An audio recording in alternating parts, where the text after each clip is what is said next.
I'm reading today from Matthew's Gospel, chapter 4, verses 1 to 11. Jesus tested in the wilderness. Then Jesus was led by the Spirit into the wilderness to be tempted by the devil. After fasting 40 days and 40 nights, he was hungry.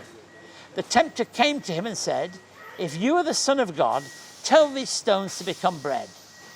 Jesus answered, "It is written, man shall not live by bread alone, but on every word that comes from the mouth of God."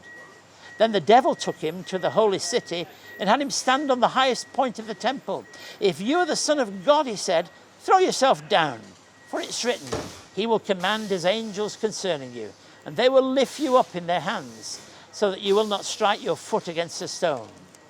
Jesus answered him, "It's also written, do not put the Lord your God to the test." Again the devil took him to a very high mountain and showed him all the kingdoms of the world and their splendor.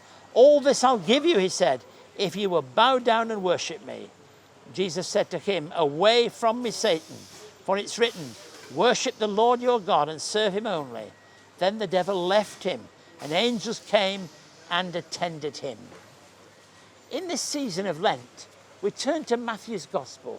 It's a marvelous Gospel, and you've got this amazing account of the temptations of Jesus. You see, you can't read the account of Jesus' 40-day fast without thinking of the fact that the community of Israel passed through the Red Sea for 40 years.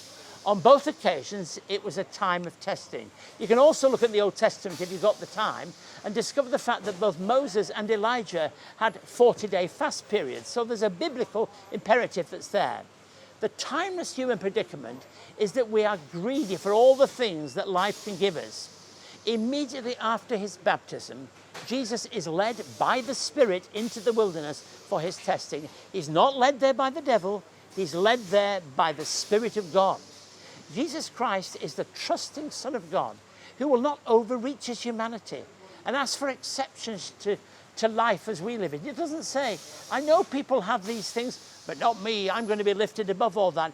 He could be, but he chooses not to be.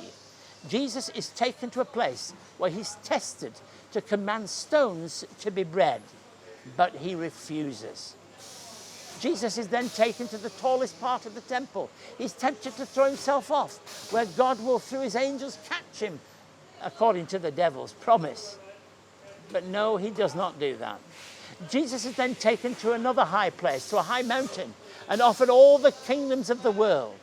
Now, it's worth noting that in both Matthew's Sermon on the Mount and at the final 28th chapter, what we know as the Great Commission, which are places of blessing, Jesus is on a mountainside, on a hillside, on a top of a mountain. And that gives it a kind of seductive power, because mountains are so important. You remember the law was given on the mountains. So many times the Sermon on the Mount on the mountains. That power is seductive, but Jesus will not give in to it. There's something very real about the fact that he will not give in to it. He will only follow the authority of God. In all our deserts, and we have our deserts, they're very different. We must be prepared to trust God completely and not give way to temptation. This is one of the most practical matters that we have to deal with in our lives.